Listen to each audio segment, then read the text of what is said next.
Good evening, everyone. We're going to let folks hop on for a couple of minutes. Thanks for joining us.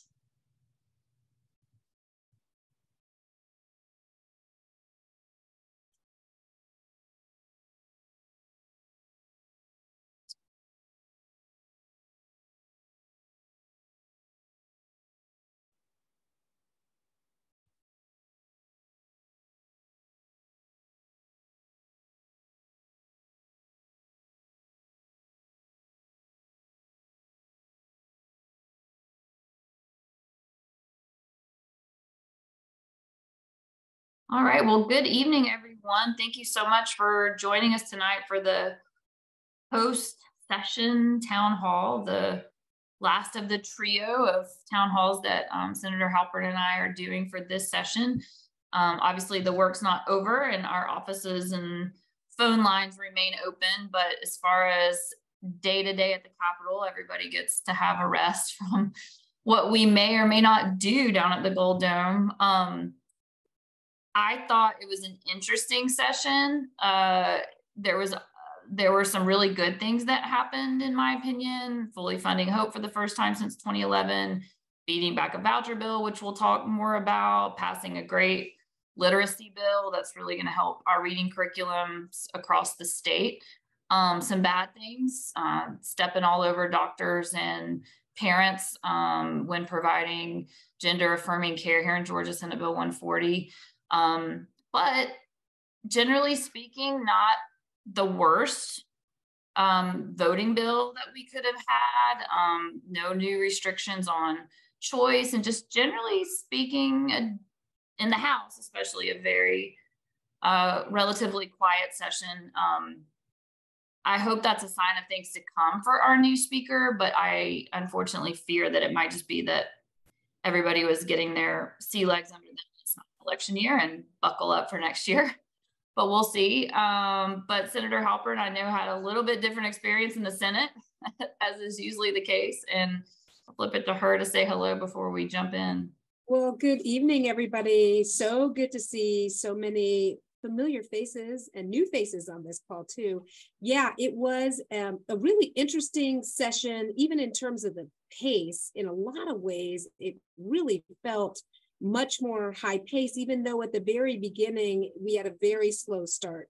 But we were able to, as Representative Evans said, do some good things. In fact, both the Senate and the House were able to pass literacy bills, which I think are extraordinarily good first steps. And let me just reiterate, first steps towards really addressing the literacy crisis that we have in our state.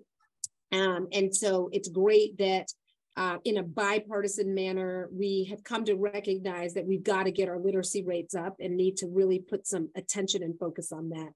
We did have a lot of interesting things to happen in the Senate. I think as a body with also new leadership, it was interesting to kind of see what that was going to look like and feel like. This was certainly Lieutenant Governor Burt Jones' first session as Lieutenant Governor.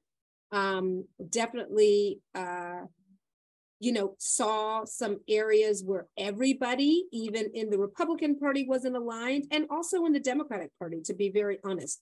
But we did some good work, and I think that we will share with you some of the best of what happened over this session and the things that you might want to keep your eyes and ears open on moving forward. You'll remember and recall that this is year one of our biennium, which means that there will be bills, and we might quickly refer to some of them that did not make it across chambers or did not make it to the governor's desk that are still, in fact, alive for next year.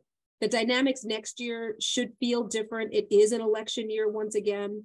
And so where I kind of look at this session and think, in terms of very kind of divisive, kind of red meat type legislation, there was really only one piece of legislation that I felt really fell into that camp, and that was SB 140.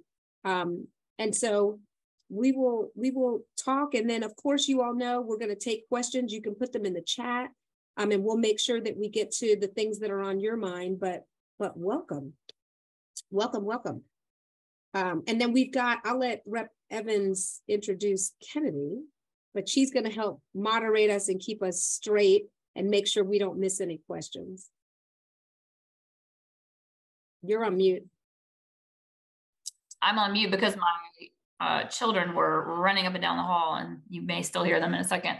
But everyone say hello to Kennedy McClung. She's my fearless chief of staff who keeps everything running in House District 57, and she will make sure that we don't miss any of your questions. You can put them in the chat, and then she'll make sure that we go over them at the end. And then if anybody starts screaming at us, she'll mute you. So don't do that. Smiles are always appreciated, however. All right, well, thanks again for joining us. We kind of have some topics that we're going to go back and forth on, but again, we want to make sure that we talk about what you want to talk about. So as you think about them, throw those questions in the chat, and if we don't pick them up immediately, we will definitely do so before we get off the call. But starting with more local issues, which I see a question in the chat related to that, I'm going to let Senator Halpern talk about the city of Buckhead failure, because that happened in the Senate. And I know for those of you that were at the crossover town hall, we talked about that a lot, and I'm sure you've known, but it's worth celebrating again. But both Senator Halpern and I introduced bills to have study committees to look at the use of noise detection cameras by municipalities, which the city of Atlanta, we know, would like to do to help us have another tool on clamping down on street racing and just generally keeping things safe. And that bill, you know, we introduced that last session too, and we passed out of committee, but didn't get all the way across.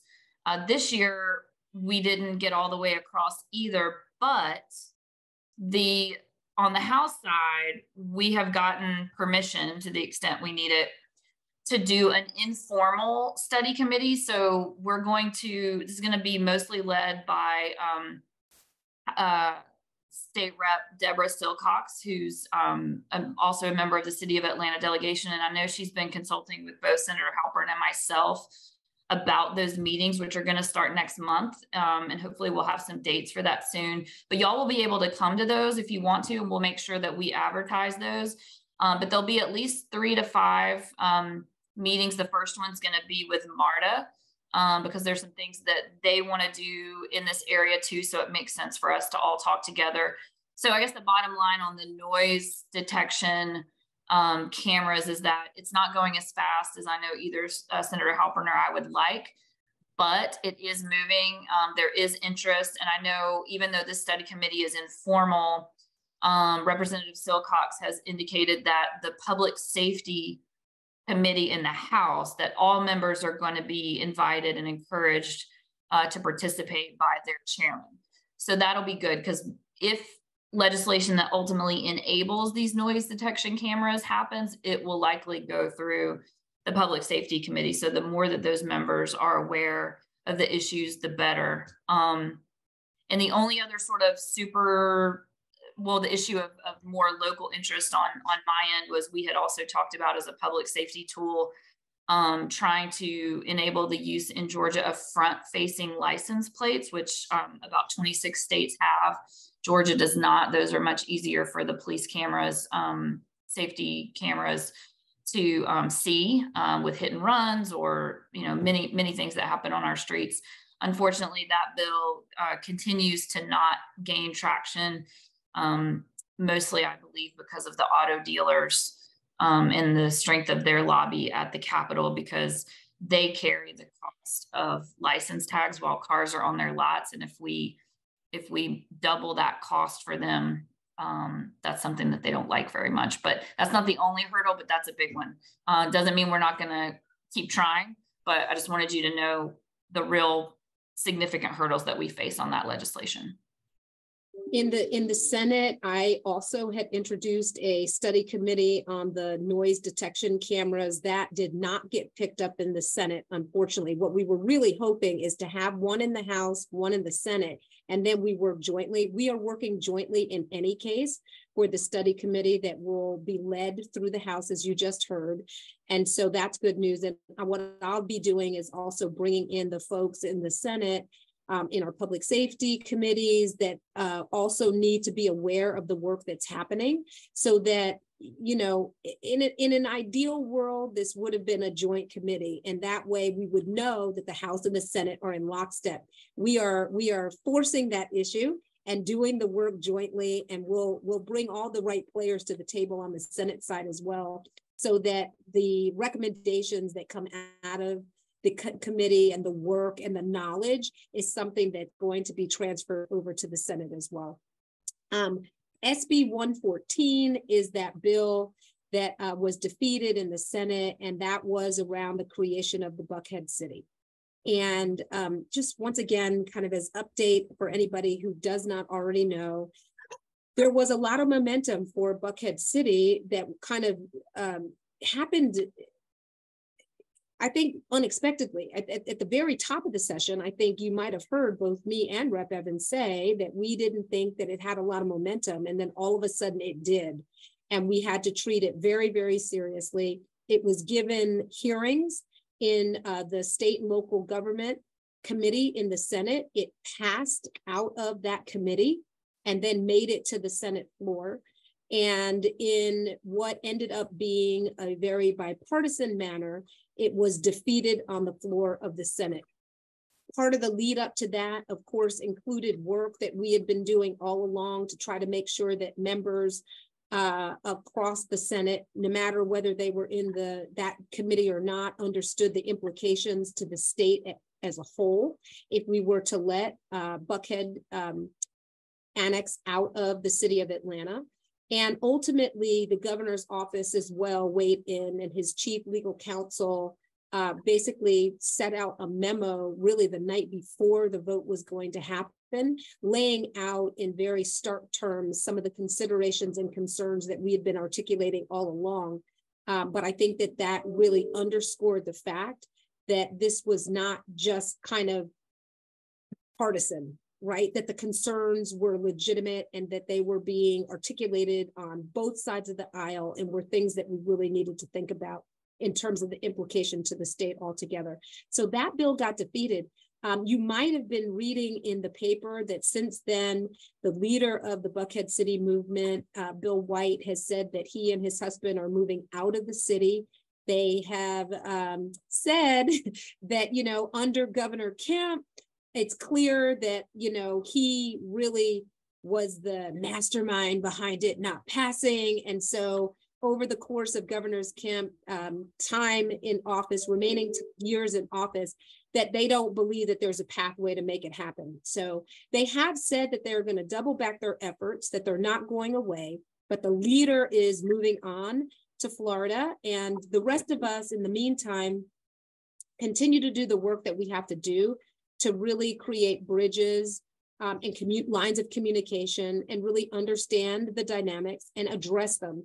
And I will pivot just for a moment because I did see a question come in the chat about the Buckhead precinct that Georgia State Patrol, that funds were appropriated so that Georgia State Patrol can have a Buckhead precinct. And I think that's an example of how the state is also continuing to step up to address what are public safety concerns in our Buckhead neighborhoods and communities. That's a $20 million investment. Georgia State Patrol, you know, is generally highways, but it will be situated where it's easy access to on and off of our highways right there. And they will absolutely give more protection and more coverage, and as they also have been doing over the last year or so in Buckhead. Just see more of a presence of our Georgia State Patrol as well as our Atlanta Police Department. So that's Buckhead. I want to raise one other thing when we're talking about local, and that's SB 303. SB 303 is a bill that's specifically related to Fulton County, and it provides for our seniors who are age 65 and older, whose income does not exceed 200% of the federal poverty level, to no longer have to reapply for their homestead exemption every 2 years. Ironically, this is the only category of homestead exemptions that has to actually reapply. And so our seniors at 65, many of whom have fixed incomes, and certainly at the 200% of federal poverty level, their incomes are unlikely to change. And so this is a bill that addresses that. We have found that seniors were forgetting to reapply, or were not, managing the notifications to reapply. And Fulton County, once the bills are generated, really are not able to go back and undo that if somebody no longer has a homestead exemption. So we're trying to make sure that our seniors are well taken care of in that regard. And this is a bill, like I said, it was a local bill. It is sitting on the governor's desk, awaiting his signature. As are all the other bills that passed. And you might recall the governor's got 40 days in order to make a decision of whether or not he's signing or whether he's vetoing. And I think June 8th, if I'm not mistaken, is the trigger date for that. So that's kind of what's happening in terms of local. We can talk a little bit maybe now about some of the education bills that passed. Do you want to go first, Rep. Evans? Sure. Speaking of education and governor's ability to veto or sign, one bill related to education that Governor Kemp vetoed almost immediately after we got out of session was a bill that passed on the last day of session in the House, sort of in the 11 o'clock hour, that said that if the regents, which is over our university system, if they raise tuition by more than 3%, it had to be with permission of the legislature. I think that bill had constitutional issues as far as whether we could do that. And there's certainly two schools of thought on whether that's the right thing to do when the state has so much control over one of the main sources of funds for the higher education system, which is through our state budget. Their other big pot of money, of course, is tuition. And then to a much, much lesser extent, they have alumni donations. But the biggest pots of money for higher education are state funds and tuition. And so higher education would tell you, officials would tell you, if the state appropriations go down, they have no choice but to raise tuition. And so to give the state all of that power about whether to control the state appropriation, which of course they have, and then also whether to control the ability to control their ability to increase tuition, is not a good thing for higher education and may have implications on accreditation and things like that. That there's two sides to that, and who's right, I don't know. I mean, each side has an incentive to sort of be Chicken Little about it. But in any event, that bill, which would have given the state a say in any tuition increases more than 3%, the governor vetoed that. And you probably, because this is a group of highly engaged citizens, you may have seen also that the state budget included a hefty cut to the higher education budget of about $62 million. That was something that Governor Kemp was not happy about, but it sounds like his line item veto will not allow him to do anything about that, because if he were to restore that, it would cause the budget to not be balanced, which of course we're not allowed to do at the state level. So I think those cuts will go in. There was a lot of concern, rightfully, that those cuts were going to impact smaller colleges and universities, and particularly HBCUs, more so than the big guys like Georgia and Georgia Tech, because Georgia Tech, and to a lesser extent maybe, but also still Georgia State, Georgia Southern have pretty hefty rainy day funds. That's not necessarily true for the smaller schools. And so even though that $62 million had previously been spread across all institutions, the Regents is able to allocate the cut. So for example, it doesn't have to be that everybody gets cut the same percentage. The Regents could decide to put more of the burden on, say, my alma mater, the University of Georgia, which may be better able to absorb it than, say, Albany State or fill in the blank for what other school you want to talk about there. So the hope is that the Regents will make sure that the colleges and the universities that can't handle that cut won't have to. And then hopefully next year in the supplemental budget, cooler heads will prevail, and we'll be able to make sure that our higher educational institutions have what they need. the last thing on the budget I'll say, which was just huge, and y'all may be tired of hearing me talk about it because I've talked about it a lot, but it's a big deal in my opinion, is that for the first time since 2011, Hope Grant and Hope Scholarship will be funded at 100% of tuition. That's a big deal for families and students that are living on the edge, where that $300, $500, $800 makes a huge difference, and sometimes over $1,000, depending on where you're going to school. That's a big deal for our students, and a great signal, I think, for our state to send to all of our students, not just those with a 1200 SAT, are going to get full tuition through their Hope Scholarship, and that's very important to me personally as a former Hope Scholar that wouldn't have been able to go to college without that full tuition scholarship. So I'm super excited that happened. That coupled with the literacy bill, I think were in killing of the voucher bill in the House, were just huge wins. And I'll say briefly on the voucher bill, because that bill passed the Senate, I think barely, and then came over to the House, and it was intense for several days with that bill, because it was brought up.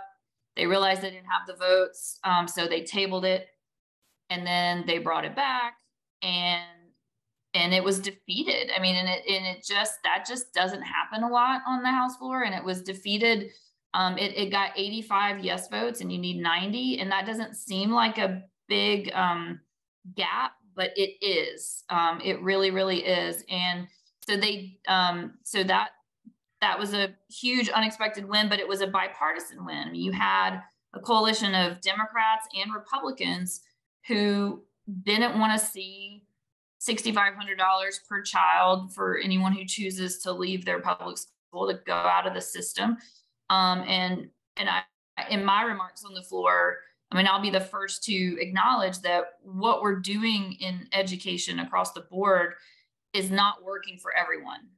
There's a lot of things that we need to work on, but for students that are struggling, they're more likely to be in the bottom quartile of household incomes, and $6,500 is not going to help them get to a private school.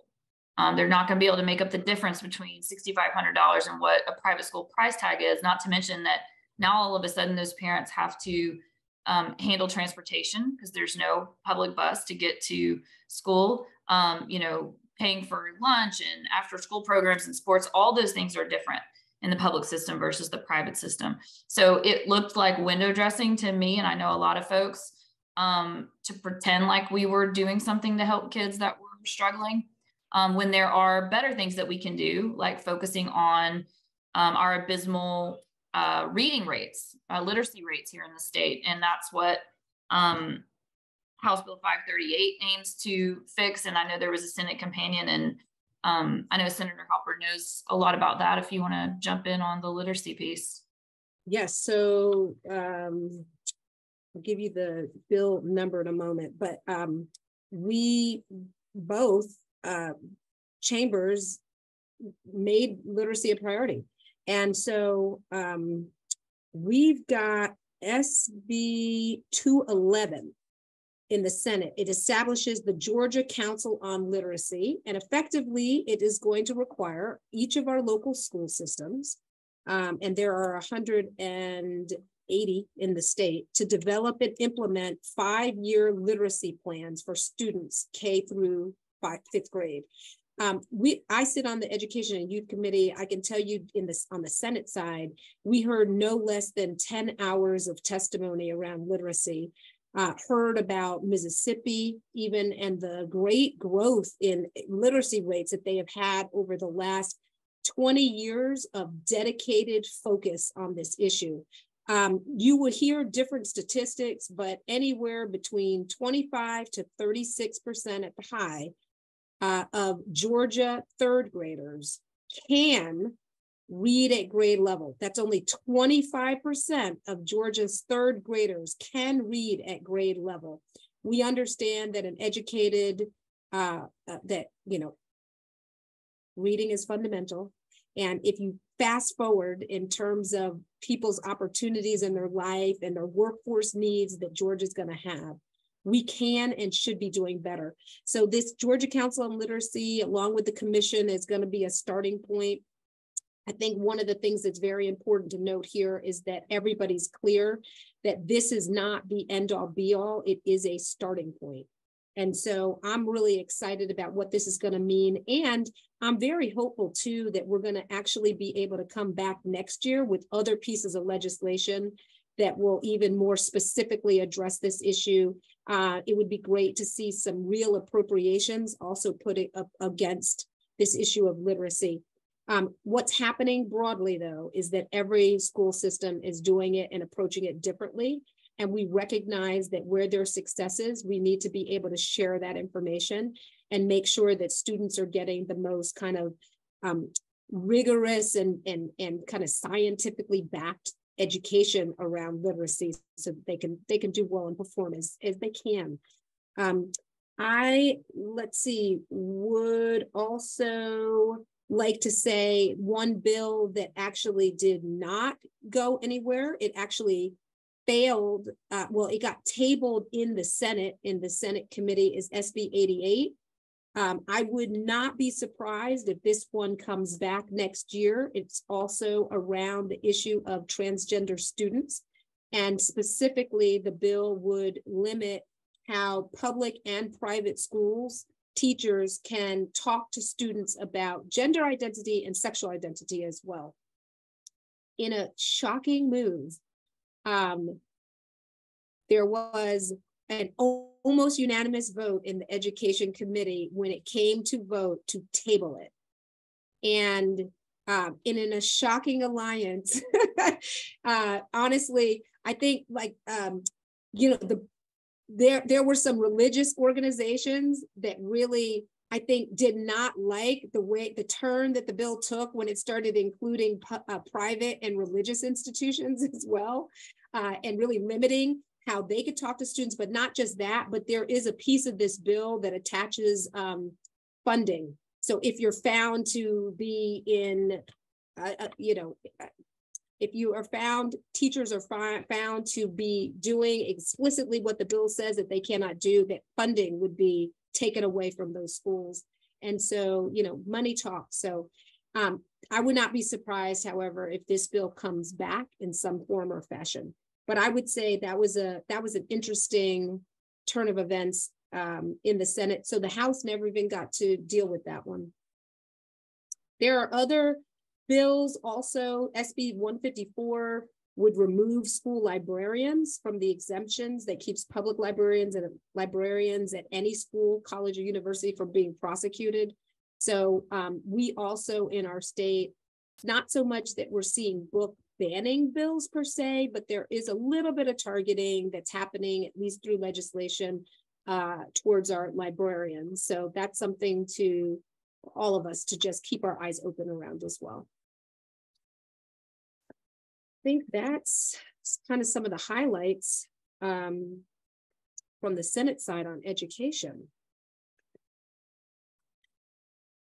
Yes. The only other big bill that I could think of that y'all may have heard a little bit about in the news that did pass was House Bill 147. It's called the Safe Schools Act. And it requires schools to have their students perform intruder drills. I was very torn on this bill because it hurts my heart that as state legislators, we have so many tools at our disposal to try to prevent school shootings and do things to get guns out of the hands of dangerous people or to have fewer guns on our streets. What we choose to do is throw up our hands and not address any gun safety legislation, but rather throw it on our kids. You guys figure out how best that you can hide when one of these school shooters gets into your building. I just find that such an abdication of our responsibility to protect our children rather than, leaving it to them. And as a mom of young school kids, most schools are doing these intruder drills already. So that's another thing. I'm not sure that the bill does a ton, but I do think our students do need to do these intruder drills because they do need to be prepared. They do need to be able to do the best they can in these situations where the worst to happen. But I think there's so many better things that we could do as a state to help protect our kids. And like I was saying, as a mom of young kids, hearing how these intruder drills, what they are and how young our kids are that are being exposed to them, it's really heart-wrenching. Unfortunately, a necessary evil if we're not going to do better as a state and as a country in really addressing gun violence. And of course, we continue to see school shootings happening all around us, and it's terrifying. I know for especially our teachers, and I hope that we do better. We did have one gun safety bill. The number escapes me right now, but it was a bill. I was a co-sponsor. Lead sponsor was our state rep, Michelle Al, who used to be a state senator, who's a doctor. She introduced a bill to increase penalties, or to have penalties for those who don't safely store their guns, and those guns get used in a commission of a crime. That bill did at least get a hearing. It did not get a vote, and I think the strong message from the committee chairman was that it wouldn't get a vote, and that's very frustrating. But until we elect more state reps and state senators of all political stripes who are willing to stand up to the gun lobby and actually at least consider these bills, nothing's going to change. But that was kind of a depressing note. Let me turn to something happy. Well, okay, one more education one. This was in the House, but it's HB 340. This one, I think, in recognition that we require so much of our teachers, this bill actually allows daily duty-free planning periods for teachers in grades 6 through 12. So that they can't be taken off to do something else. They actually get their planning time. And that is something that we have really heard teachers say that they need desperately and that they want. So that is something that we are able to give our teachers through HB 340. Definitely a bright spot. One other piece of good news I forgot to mention on the education front, and then we'll flip over to healthcare for a minute, is that y'all may recall that last session, we passed a bill to create college completion grants. So if you got to the last little bit of your studies and you had demonstrated financial need, you could apply for a grant so that you could finish and not have to drop out when you only had perhaps a few credits left. Those seem to be working fairly well. So we have increased the budget for those, and also lowered the amount of credits that you have to have already under your belt before you can apply. So basically you can have more left to complete and apply earlier. And students are going to be eligible now for up to 2 completion grants. And this is particularly important in our technical college system because the requirements before really made it impossible given the short stint that most technical college degrees require, because the biggest one they have in technical college, the lengthiest one is 2 years, and some are as little as 9 months. So the bill was adjusted so that it would apply more to those situations as well. So that's going to help more students get through some form of higher education and get out in the workforce. So that's very exciting. On healthcare, I saw a couple of questions pop up in the chat, sort of in this area. One that I was going to mention is that we didn't see any abortion bills this year.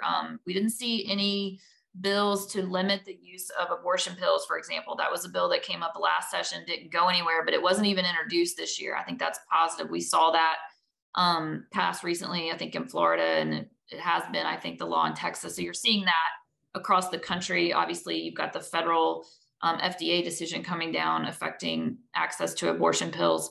But that was not something that was discussed this year. No anti-choice legislation at all. Now, on the flip side, no legislation providing further protections for choice in Georgia made it anywhere either. That's not surprising given the partisan makeup of the majority.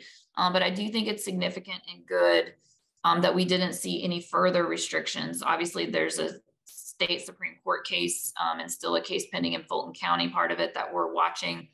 I believe that the feelings, at least on the House side from the Republican majority, is not to push any abortion restriction bills this year or ever. I think they feel like they did what they needed to do to appease their base with a 6 weeks bill, and barring something crazy that not crazy, but barring something that changes that significantly from the court system, I don't see it. And what some Republicans will tell you behind the scenes is that they know that the polling on this is not good for them. So those folks that are in those swing districts that they're desperately trying to hold, that's the last thing they want to happen, is to have them have to vote on a choice bill, or to have that become the news story. So I think that all that is to say, I think that's going to continue to be the case. I don't think you're going to see a lot of abortion restriction bills move. I'm not saying you won't have fringe Republicans introduce them, because that everybody's got a crazy uncle. They're going to do it. But I don't think that you're going to see the majority party leadership move those bills. Then I saw a question about North Carolina's expanded Medicaid. Is there a chance that this will help us? God, I wish, but I don't think so. I'm sort of once bitten, twice shy on this, or maybe like 3 times bitten, 5 times shy, because every session I get excited that there's actually going to be a movement toward Medicaid expansion, that finally we've seen the light, that why wouldn't we take all this money that's available to us? But it doesn't seem like there's much interest in that. The only thing I could see changing that is that, and Senator Halpern should talk more about this, because this was really on her side of the dome. But Georgia has what's known as certificate of need laws. So you can't just pop up and build a hospital or an ambulatory surgical center. You can't just build those whenever you want to. You have to go through a approval process and get what's called a certificate of need, that there is a need for this additional medical facility in your community.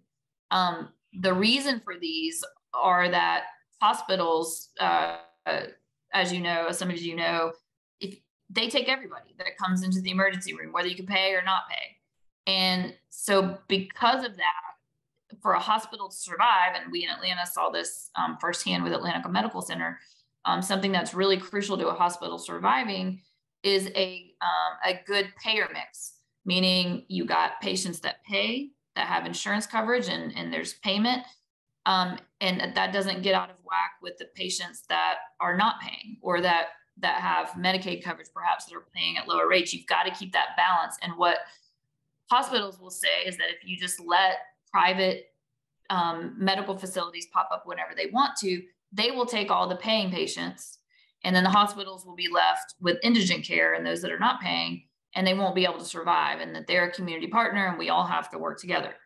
That's in a nutshell what certificate of need is. And there's been some efforts over the years to change it, but they've never really gotten off the ground. So only thing I've heard that might lead us to get some kind of Medicaid expansion is if we were going to open up that certificate of need program to make it less rigorous, to make it easier for new private companies to open these centers, to sort of balance out that potential harm to the hospitals, that we would expand Medicaid, because everyone does seem to agree that if we expanded Medicaid, our hospitals would have a bigger influx of funding, and perhaps would have less emergent care to deal with, because people would have insurance and they'd be more likely to get preventative care. So unless Medicaid expansion was part of a certificate of need compromise, I personally, and Senator Halpern obviously will disagree with me if she does, I just don't see it happening absent it being some part of some big global thing, unfortunately. Yeah, I mean, the patient mix is really kind of key to the conversation that we have about our healthcare system. And I mean, I think it's clear our healthcare system is broken. Patient mix is a big part of that. Reimbursable rates for doctors is a part of that.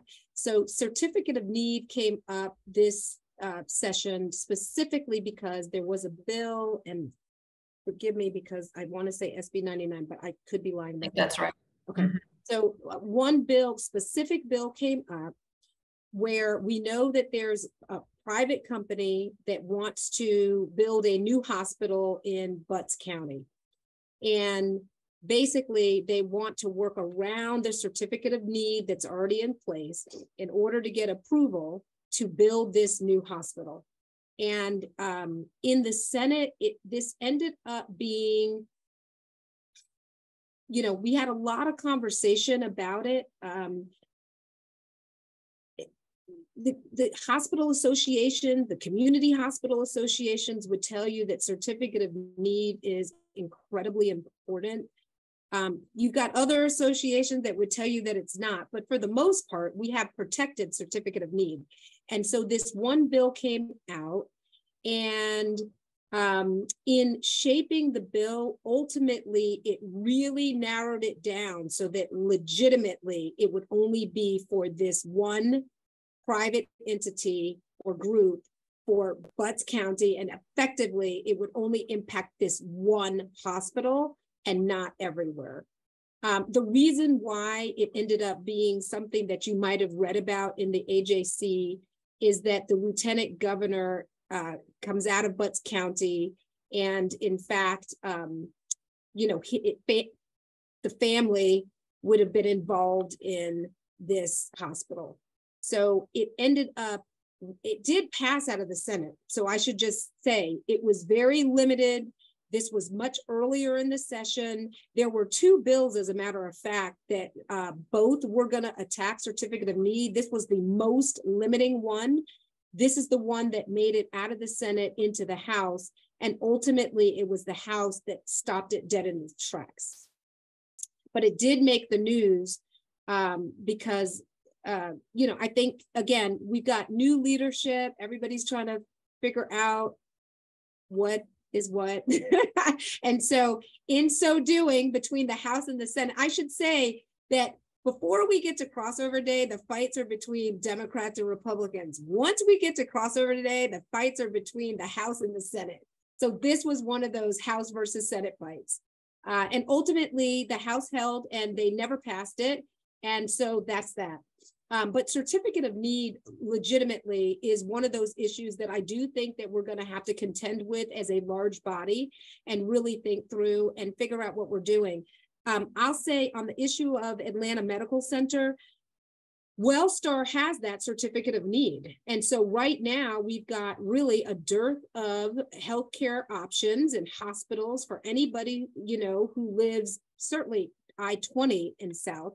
But Atlanta Medical Center, that closing has really left a void, and it is requiring every other hospital in this vicinity, not just Grady, but Piedmont, Emory, Northside, all of our hospitals are having to try to absorb these patients. And so it is putting a larger strain on our healthcare system. And if we thought that this could only happen in our rural areas, I mean, Atlanta Medical Center's closing has cured us of that, oblivion.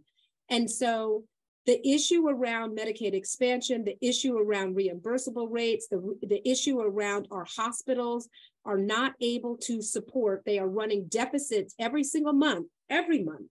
And Wellstar argued that they were too. Every single month they're running deficits because of the care that they are giving to the people who walk through the doors that they are required to give. And so they give it. What we do see, though, year after year, though we don't have full Medicaid expansion, is we take little nibbles at it. And so this year we passed a bill. There was so I'm not going to remember the bill on the House side. There was a bill on the Senate side that did the same thing, that basically made glucose monitors a Medicaid pharmacy benefit, so that people would able to just be able to go to their pharmacy and get it. The process for being able to get one of those, and you'd have to see an endocrinologist, and imagine if you live in one of our counties that does not have an endocrinologist. I believe there's 60 in the whole state. So this was a way to try to get people to be able to monitor their glucose in a more direct way so that they could still be on top of their own healthcare needs. And it is, in fact, an expansion of Medicaid. And we've done it in the past with postpartum moms and babies, which now is a year, up to a year postpartum, you can receive your Medicaid benefits. So we're taking very small bites at this apple. I'm still very hopeful that in time, we're going to go ahead and just dive right in. You see other states, you've got Mississippi, you've got North Carolina, you've got other states around us who are also really either going ahead and expanding or really seriously looking at it, because what they're starting to recognize is it's not so much what Medicaid will cost the state, it's what is the cost for not doing it. And the more and more that we have hospitals that are threatened, I think we've got another 10 or 15 or so that are on the brink. You know, the more that we've got to be serious about what are we going to do to make sure that our Georgians are insured and able to get what they need. Yeah, there was one bill that I did want to tell you about, Senate Bill 106, Healthy Mothers, Healthy Babies Act. This is around the issue of maternal mortality. Obviously, we have rates of maternal mortality that are really devastating. And so last year, we passed a bill that would allow us to do autopsies and get the results of that so that we could start to collect data to start to understand what is happening. This act this year establishes a pilot program, and it provides remote maternal health for high-risk maternal patients specifically living in rural communities without access to quality medical care. Now, remember, we've got 80 counties of our 159 that do not have an OBGYN. So this pilot program becomes a way for us to really make sure that we're giving access to people, and they'll get monitoring devices, and they will allow us to collect and keep data and information so that we can track the women and really help them come to a successful outcome at the end of their pregnancies. So that's one thing. I will also mention SB 47. Right now we have areas where no smoking is allowed, or smoking zones basically, where you can't smoke. This bill adds vaping to the list of smoking products that will not be allowed in those no smoking zones. Vaping actually is something that we tended to be talking about a fair amount each session, as it's become a really favored choice, especially with our young people, which is really frightening and scary. We're probably gonna have to do some other real work around vaping, because we've got a lot of young people that are using that as their choice of nicotine, and it's absolutely got its dangers, and we're starting to be able to see the negative impact of that. So this bill adds it to our no smoking zones, which is a positive start. Yeah, absolutely. I saw a couple of other questions around healthcare in the chat that I'm going to try to hit before we move on to a couple of other topics. And then I know we've got some questions on other topics in the chat as well, and we're going to get to those. But while we're on the subject of healthcare, someone asked about the status of the mental health bill that was in the House. That it passed the House, did not make it out of the Senate. That is unfortunately a bill that got caught up in the House Senate fights at the end. And when Lieutenant Governor Burt Jones could not get the healthcare bills he wanted, then by golly, the House was not going to get the mental health bill that it wanted. And for those that aren't aware, well, I know y'all are aware that last year we passed a huge mental health parity bill to move our state toward providing and covering mental health services as we do physical health. And as with any legislation that is that big and monumental and just earth moving actually legislation, you find that you need additional things. And one of the biggest sort of holes that we found was that we needed more providers of mental health services in our state. And so the bill, that was one of the things that the bill sought to address, loan forgiveness and incentives for moving to certain areas and things like that. There was a lot in it that was meant to bolster what we did last year. Almost unanimous passage in the House, did not make it out of the Senate. It's alive for next year. I have a feeling that there will be a lot of work over the off season with regard to CON, with regard to anything specific that Lieutenant Governor Burt Jones wants, and with regard to this mental health bill, so that is hopefully something that we do early on, because I know a lot of folks, both inside the Capitol and outside, obviously advocates and otherwise, were very disappointed in that. And it was really it was sad because we had made such momentum last year mental health services, and then to see that get caught up in politics was definitely unfortunate, to say the least.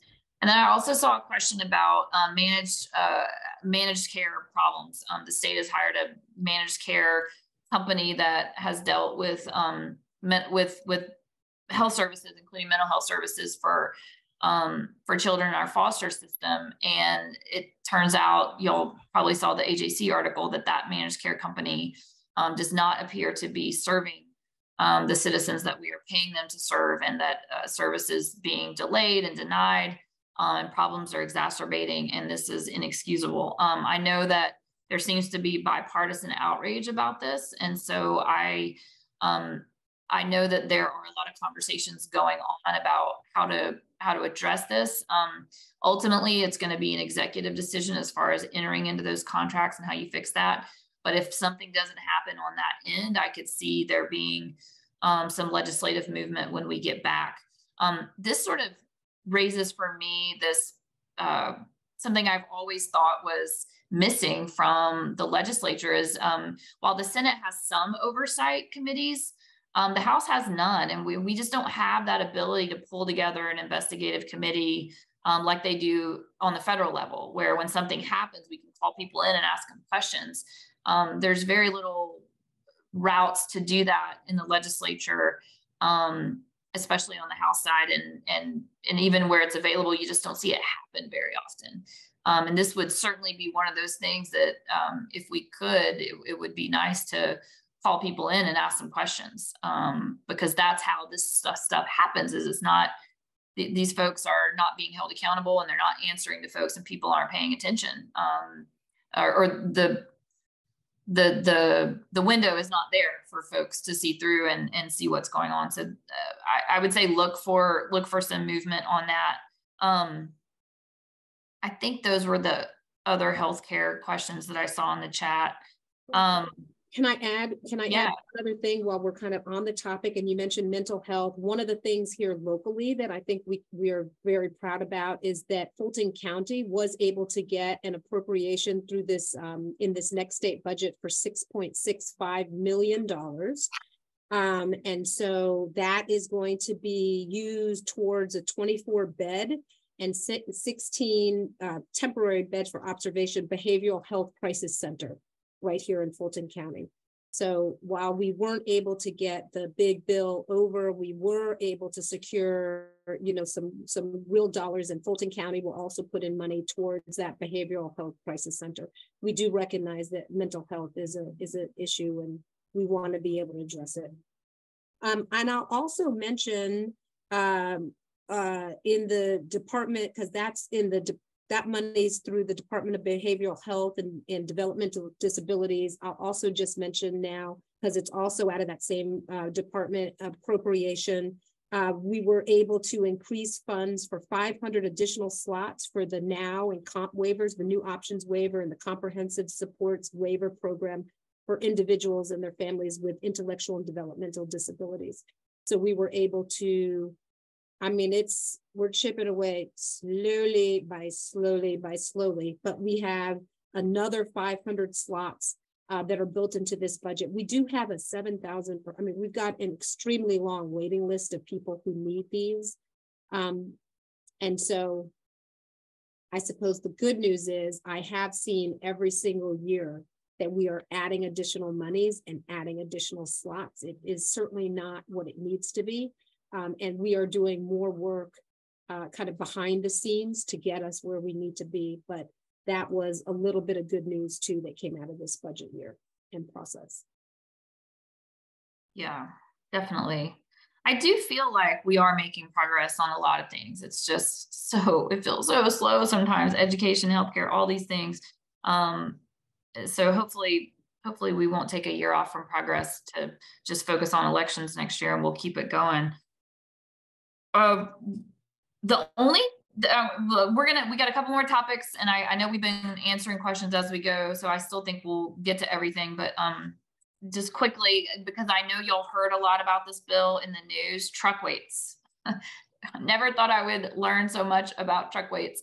My dad just retired from driving semis. And so I had talked to him a lot about this bill. So in addition to talking to him and on the floor, I just never thought I would know so much. But Georgia had a limit on how heavy trucks could be at 84,000 pounds. And we've raised that to 88,000 pounds. And I voted against this legislation. It did pass. It barely passed in the House. I'm not sure how close it was in the Senate. But I voted against it because GDOT, Georgia Department of Transportation, continually was telling us that they weren't ready for these increased weights and that they were worried about the strength of the roads and the bridges. But I also sympathize with the agriculture industry who was saying, costs and labor, if they could haul more in one load, it would help them. And since agriculture is our biggest industry, I was torn. And I'll be honest, toward the end, I almost voted yes, because there was a provision added to the bill that would keep these heavier trucks off our city streets. And so I thought, well, if they're not going to be coming to the city of Atlanta, why should I really be against these? But ultimately I broke that way, but it was close. But I do want y'all to know that while the truck weight limit for semis has increased for state highways, federal limits are going to stay what they are. Those are regulated by Congress. But as far as our state highways, those limits are increased. But for the state highways that come through the city, like Peachtree, Piedmont, Ponce, those roads, Ralph David Abernathy, all of those big roads that y'all drive up and down, they're not allowed to be here. So you won't see that impact on our state roads that run through our city. Yeah, that one in the Senate, it ultimately passed 37-16. Funny enough, I mean, some of these are really difficult. I mean, when it first came, I don't know. We had another bill in the Senate. I voted yes. Then it got changed in the House. I voted no. It's very hard. But the news for us is that it makes an exception for basically all of Metro Atlanta. So I think the larger issue that we really understand now that we have to contend with is that we are putting some of our Georgia manufacturers and Georgia producers at a disadvantage. Versus if something were being shipped directly, say, imported into the port in Savannah and then shipped across the state, they are allowed a much heavier weight than what we are even allowing now in this bill that was a compromise bill. But I really, really liked kind of the compromise that the Senate had worked on before it got sent kind of back over to the House. And anyway, it got changed again. But effectively, what we know is that it's got a time limit on it. I think the real clear message is that we've got to figure out a way to provide more funds for our Department of Transportation for our roads and bridges. Because if there's one thing we can bet on for sure, it is that there is going to be the need for more trucks and possibly heavier trucks to be on the roads. I mean, in this case, we limited it to very certain agricultural products, but in general, we've got I know I'm ordering from Amazon, maybe you are too. There's a lot of trucks on our road. There's a lot of heavy things coming in, and Georgia will continue to be a state where logistics and transportation is going to feature very prominently. So we're going to have to figure it out. This is not the end. I think that this is the beginning of a conversation on this very important topic. It very much is. And one thing that I had not realized until this year, until we passed Senate Bill 146, which I encourage y'all to take a look at. It's not a super lengthy bill, but it's intense. It deals with how are we going to regulate and tax electric vehicles? Like, since we take care of our roads and bridges based on motor fuel taxes, and electric vehicles don't use motor fuel, so don't pay motor fuel taxes, how do we make sure that everybody's paying their fair share for the use of the roadways? And so Senate Bill 146 actually would make us a leader in the country in dealing with this issue and sort of getting ahead of it, and making sure that we're going to have the funds that we need to take care of our roads and bridges as more and more people move to electric vehicles. Electric vehicles, this is what I didn't know. I was hiding the lead here. Electric vehicles are much heavier than gas-powered vehicles. I had no idea. So this is something that we, from an environmental standpoint, we want to encourage electric vehicles because for all the obvious reasons, less fossil fuels, less pollution. But that's going to come at a cost of wear and tear on our roads. So, and not to mention the infrastructure that we need to keep up with more and more folks having these vehicles. So, Senate Bill 146 is a step in that direction. And you wouldn't think that would be related to semi trucks, but it kind of is, because we've just got to figure out how to deal with the wear and tear on our road. So that's, I know sometimes when Senator Halpern and I get these agendas together, I'm like, wow, we're never going to make it through. And then like tonight, I was like, I think we're going to have plenty of time for questions. And now here we are, just finding all kinds of things to talk about even before we get to questions. On the issue of judiciary and public safety and those sorts of things, there were several crime bills that went through, and I know that Senator Halpern and I have like minds on a lot. There are the public safety situation, while it's getting better in the city of Atlanta, is not acceptable. It's still not what it needs to be, and that's not necessarily unique to Atlanta. And so I don't want to point fingers that way, but we've got a responsibility, all elected officials, to do all that we can to make sure that we are safe. Unfortunately, the leadership in the House or in the Republican Party this year on both sides of the dome really took us back toward the feeling that we'll just lock everybody up for longer, and we'll make more crimes that you can't get out on bail for, and we'll put you away for longer mandatory minimums, and really a movement away from what we saw with the last governor, with Governor Deal, where we were giving more discretion to judges. We were investing more in rehabilitative services and alternative courts. And really, we've been seeing a lot of good things come out of that. So that's very frustrating. And it's frustrating as somebody who believes we need to be doing more on public safety issues, to be voting no on all these bills that on the surface purport to make us safer, because I want to make us safer. And I agree that there are folks that are doing things, particularly in the area of gangs, that we need to be harsher on. But like one bill, for example, increases penalties and mandatory minimums for those that recruit people to enter gangs, which that sounds great on the surface. Yeah, we should do that. We don't want people recruiting young kids into gangs. But the problem is, in reality, these gangs don't send 50-year-old men out to recruit children. They recruit children, and then they use the children to recruit other children. So the person that we're putting in the pipeline to get a harsher sentence is a child. And a lot of us, I know, had a problem with that. And so if you see that and someday someone says Rep Evans is soft on crime and she's not trying to keep you safe, just know that's not true. And I don't think any of you would.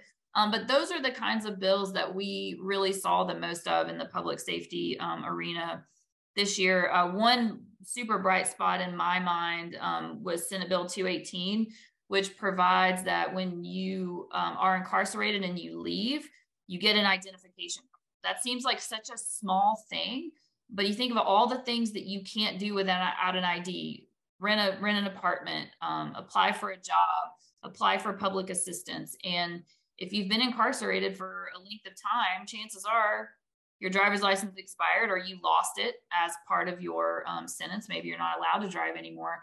This allows you an easy path and an automatic way to get an identification card, so that when you've paid your debt to society and you've served and you're out, you have at least one hurdle out of your way as far as finding that identification card. So that was positive, in my opinion. It seems that every year we are also doing things around human. So let me back up. I echo everything Rep. Evans just said. I did find myself voting no on several of the crime bills, and I really, principally, for example, cash bail. Principally, I do believe that there is a place for cash bail. Right now on the books, Georgia has 7 offenses which would require you to pay bail in order to be released. 7.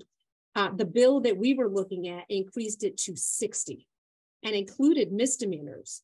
And, you know, and I mean, I'm giving you examples of what could be included in that, right? I am on your property, and even if I, maybe by accident, but you think it's intentional, knock over something that's worth $400, right? And it breaks, that becomes something that I have to pay bail for to get out of jail if I am arrested.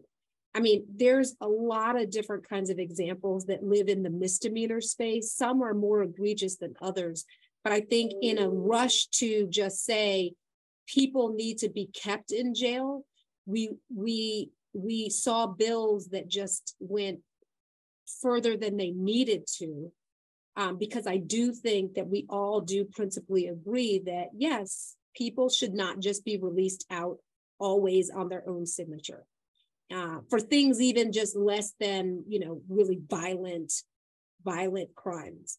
But we didn't see the bills like that. There is definitely a pursuit around, so I want to be very careful here because it feels partisan, but it's not exactly partisan. It's really that we've got bills, the SB 92, right, which was the one that would allow a commission to be created to discipline and remove district attorneys from their jobs if somebody decided that they weren't doing their job to their liking, is an example of a bill that in practice would be partisan. In theory, it's not that they're trying to specifically attack. In this case, it truly is Democratic district attorneys, but it's those liberal policies that the district attorney might be pursuing and upholding in their office. That is a bill that I know had so much discussion, and I know Rep. Evans, you even stood up on the floor of the House to really talk against it. But in a desire to approach crime and try to address where we're seeing some of the gaps, law enforcement goes and catches somebody. They bring them to the jail. They are released too fast. Like at every step of the way, we've seen bills that are trying to address what is seen as the lack, but it's not legitimately addressing what needs to be addressed. I mean, we have the need to do more for sure. We do have backlogs in our courts. You know, one of the ideas that I would like to see pursued even here in Fulton County is that of a night court. You know, really like find a way and let's help them find the money to be able to make sure that people are held, that our jails, we saw that case just recently, that our jails are humane as much as somebody might have to spend time in it, that they are being treated in a humane fashion. I know our Sheriff Labatt is on top of that. As a matter of fact, he just accepted resignation, asked for and accepted resignations from the chief jailer, the deputy chief jailer, and the assistant deputy jailer. And so, I mean, there is work to be done, but we've also got to be nuanced and I think moderated and smart in the approach that we take. So I'll say that.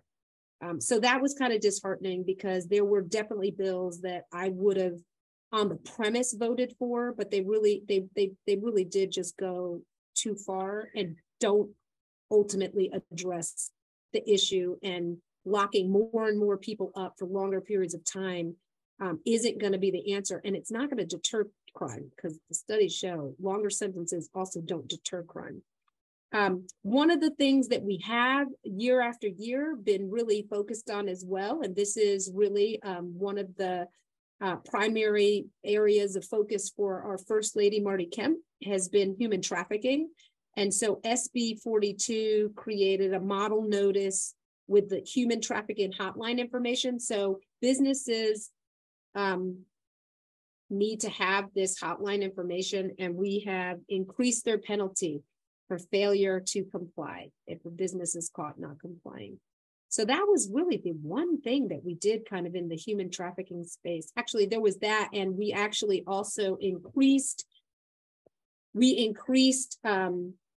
penalties for pimping and pandering. So on the first offense, it will now be a felony. And I believe that actually did pass the House as well. I forget that bill number, but I believe that that also passed the House and is on its way to the governor's desk.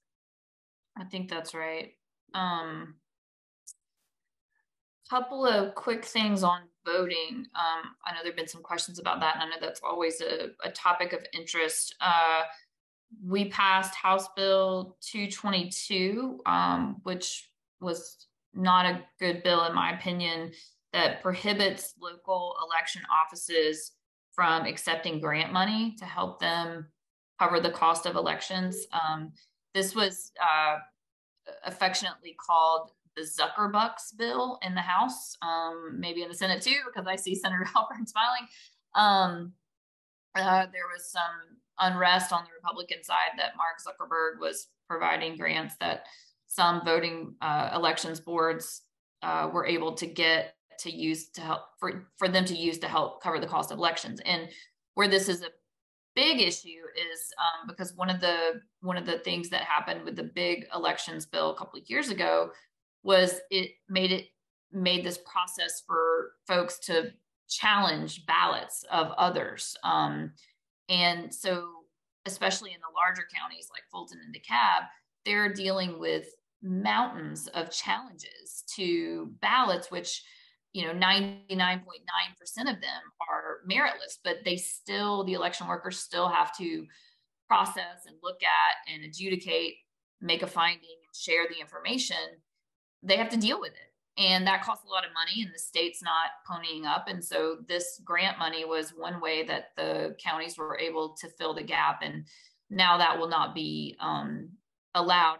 And it really strains understanding to know how accepting grant money from someone to an elections board is going to influence elections.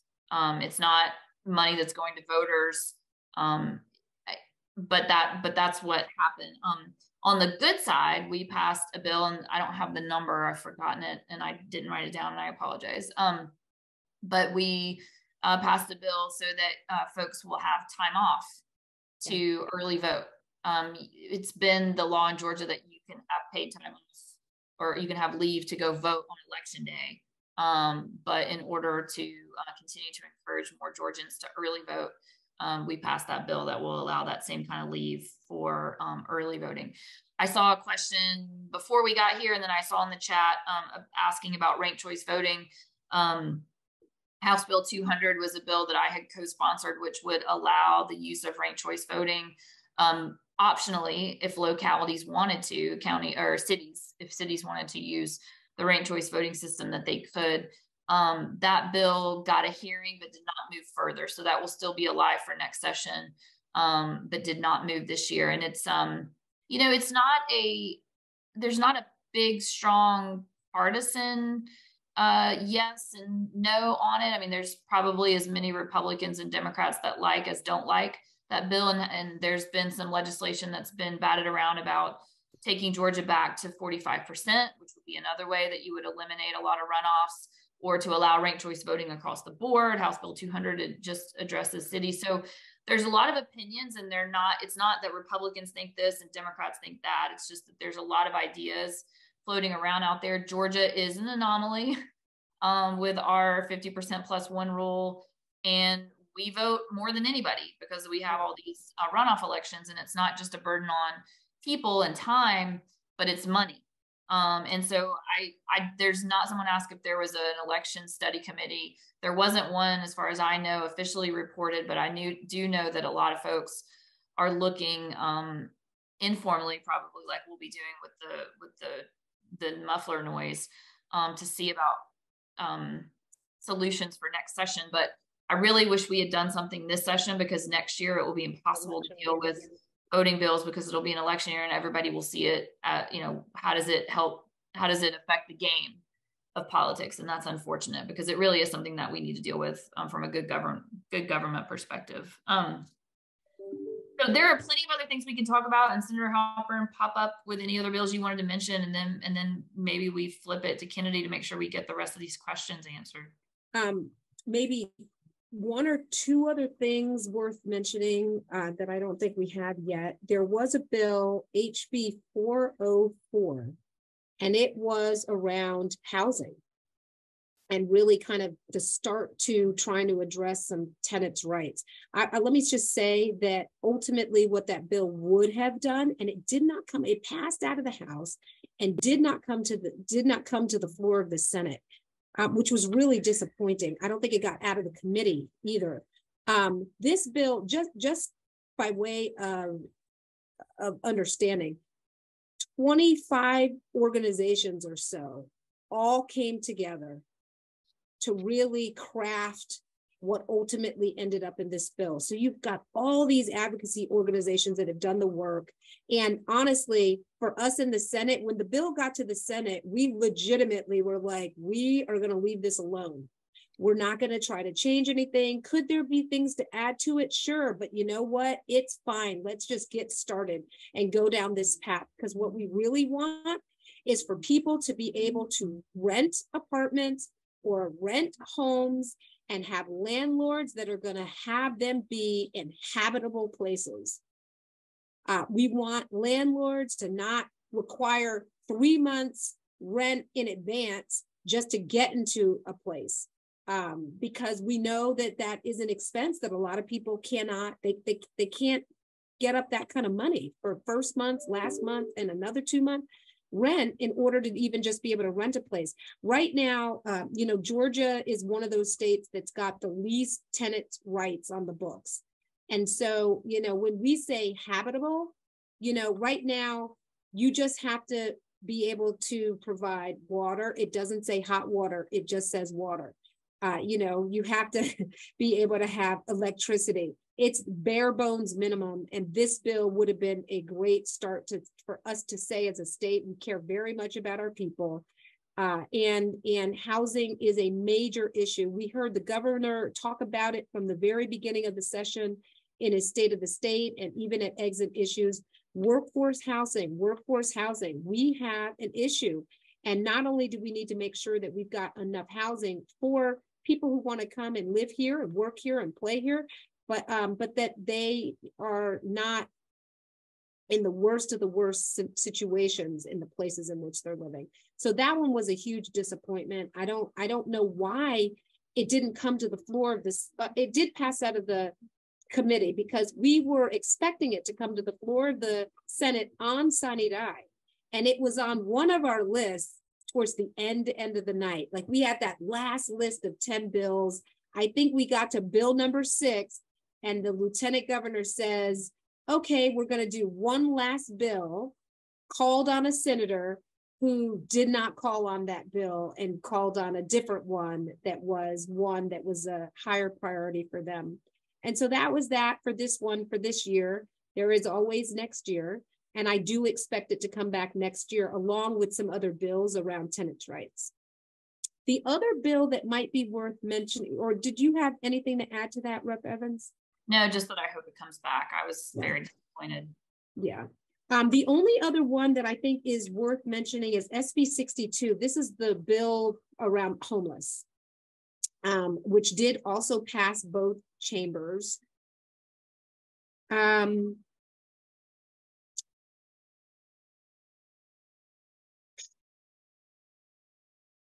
I don't think this bill actually does anything to help the homeless situation, to be very honest.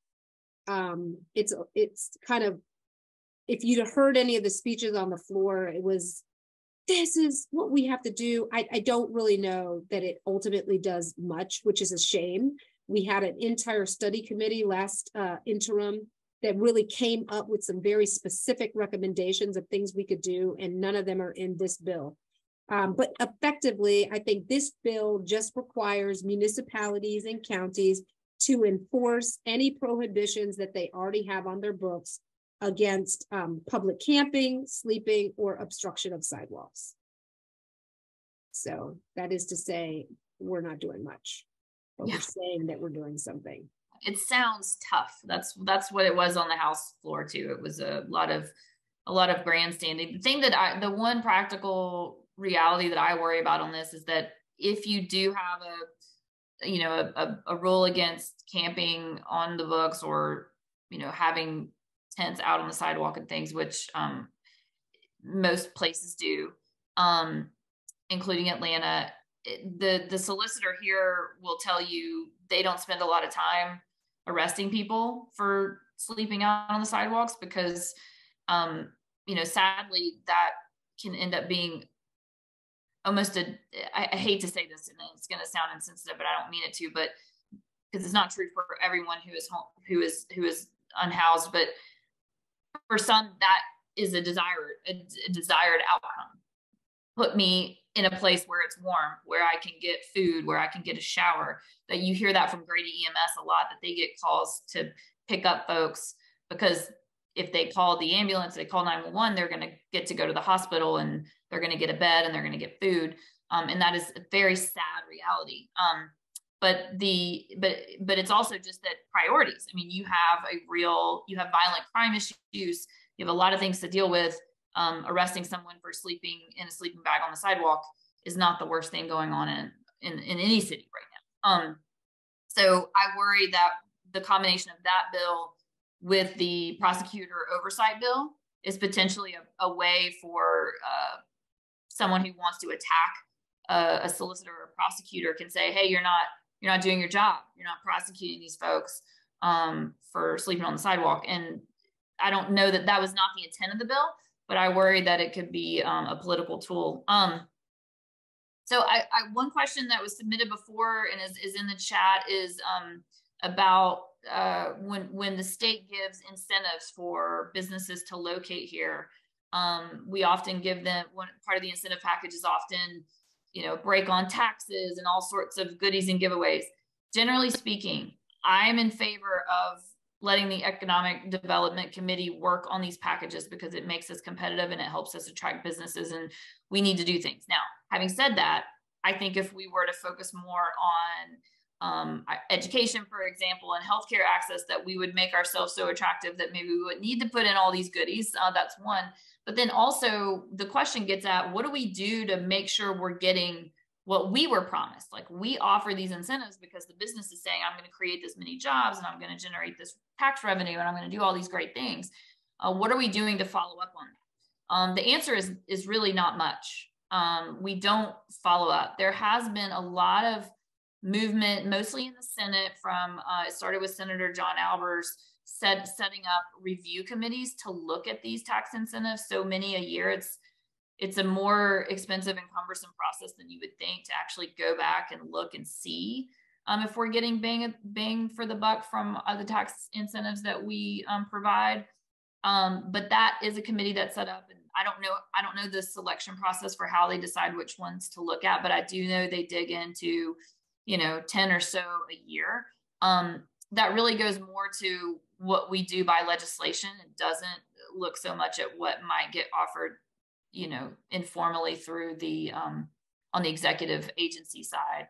On that side, there's not any look back as far as I know. But as far as our hard tax rebates or discounts that we give, which have to be given through legislation, that's a 10 or so look back, 10 or so things that get looked at every year. And we have a lot more than 10 that are out there. So it's going to be a while for some of them. And as far as I know, that hasn't led to any repeals of any tax incentives that I'm aware of. Some of them sunset on their own. So there is that, but we definitely could do more is the answer. This summer, or this off season, Senator Chuck Heffstetler, who chairs our finance department, he actually does have a study committee that got approved, and he will be looking at, I believe, all of the tax credits that are on the books. Some of which I should say go way back to the 70s. Like some of these tax credits that are on the books right now and are part of, kind of the budget plan, have been in place many, many decades and aren't even necessarily tax credits that we really having top of mind, that we really even understand are still happening. So he is going to run a study committee that's going to look at, I believe, all of the tax credits that are currently on the books, so that we have our hands around what are they, what is the impact then, and are they still necessary? And I believe that he will come back with some recommendations as we head into January. And again, there are many, many tax credits on the books, so we'll see what recommendations come out of it. But I do think that we all recognize that it is time to really take a serious look at those tax credits and decide. One of the ones that I will tell you keeps coming up as something that we should get rid of now, which I'm actually against getting rid of it, but it's our film tax credit.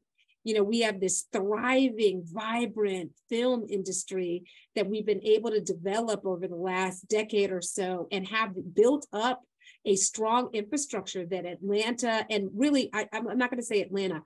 Atlanta is a driving force, but Georgia really is a key market for film. I mean, we are one of the top 3 markets around the world for film.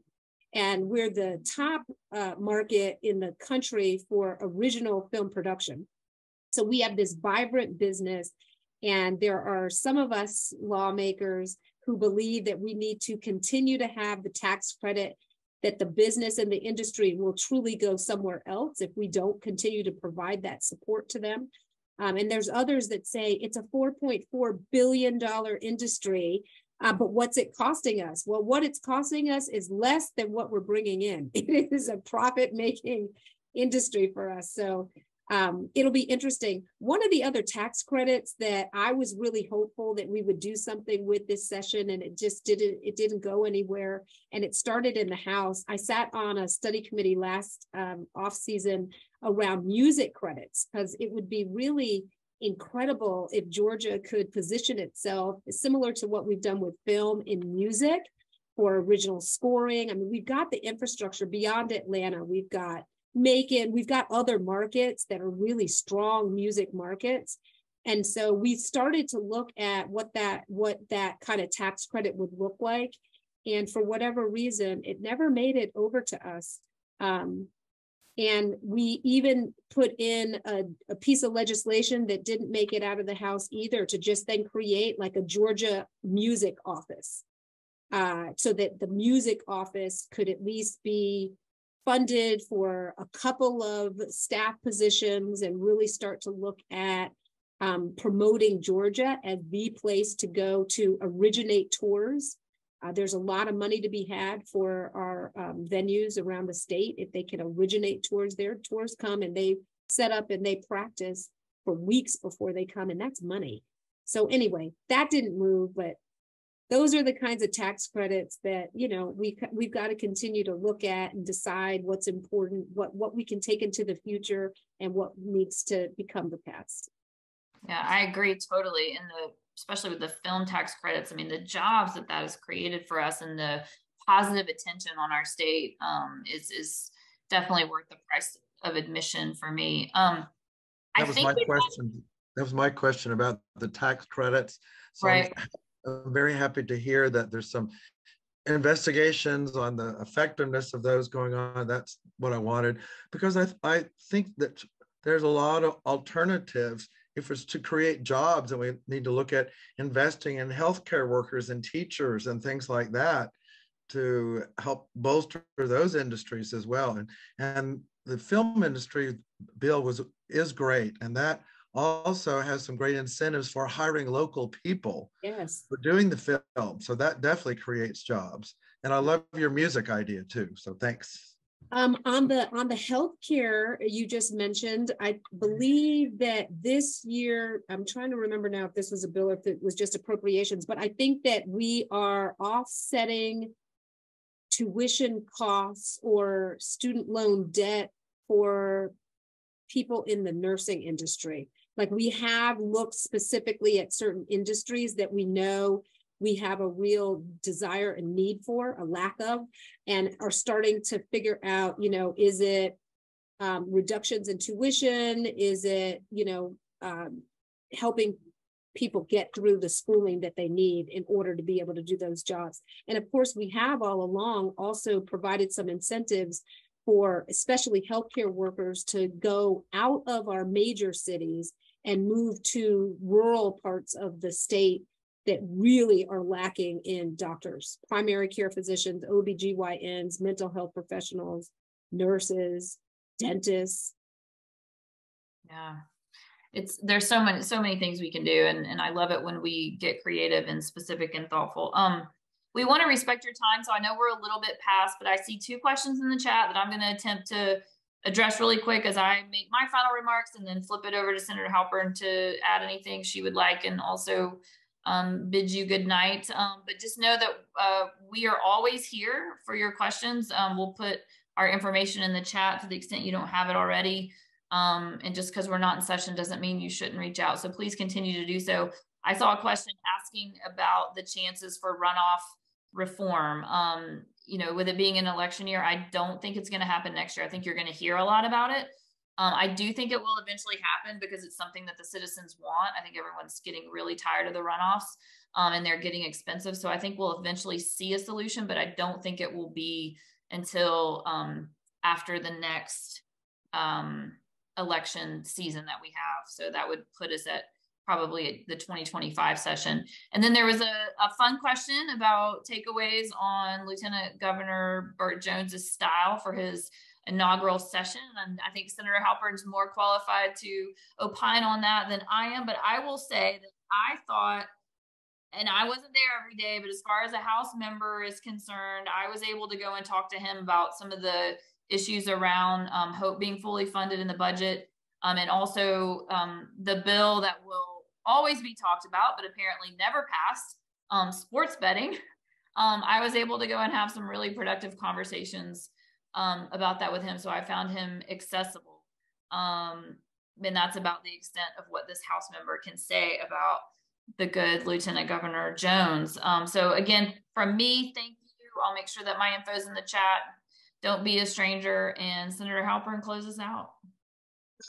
So, you know, here's what I'll say.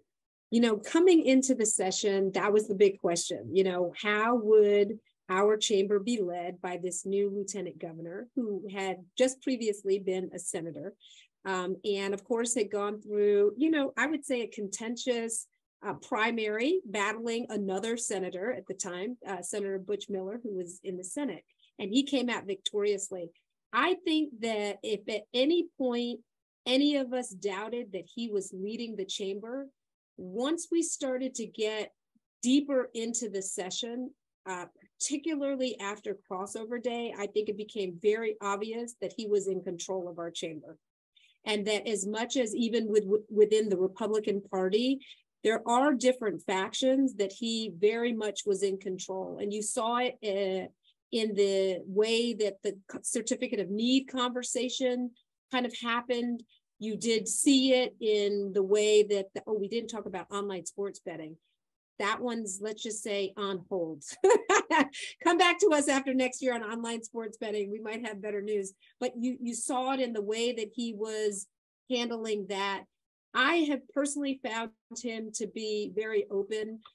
He's got a great, solid team around him, and they are very willing to talk to those of us in either party, listen to what we have to say, and where we have alignment, you know, really try to help move conversations along or pieces of legislation along. So I think, you know, he's off to a solid start. And at the end of the day, this session, I would say, you know, had more pluses than minuses when it comes down to it. In the final analysis for me, there was some good work that we did, and we were able to do good stuff in a bipartisan way. Some of the minuses were big items, like we talked about the mental health work. You couldn't have told me at the top of this session that that was something that we would not get done, following in the footsteps of last year.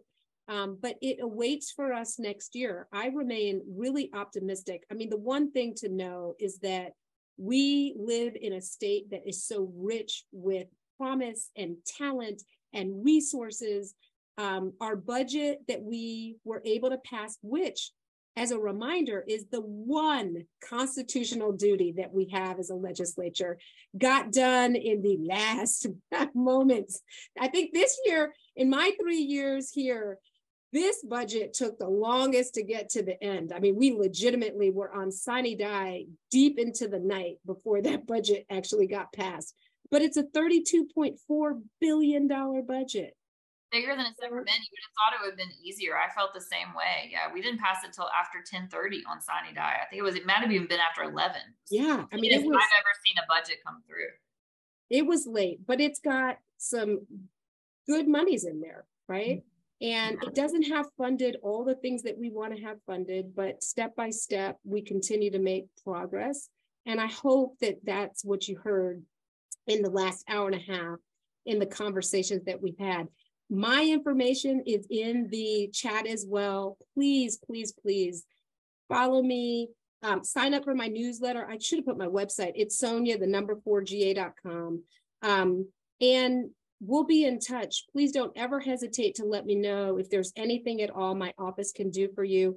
We are officially out of session, but we are not off of our duty as senators and reps. We continue to be here, really grateful and honored for the chance to represent you, and are available for calls, for meetings. Let us know how we can actually be of help to you, and let us know what your priorities are. The beauty of this off season is we've got 9 months to really focus on what will be our legislative priorities for next year, what will be our appropriation priorities for next year, and how do we get deeper and closer to the communities in which we serve. So I know that Rep. Evans and I both feel very deeply about the work that we're doing. And so I just thank you all again for being with us tonight. And until the next time,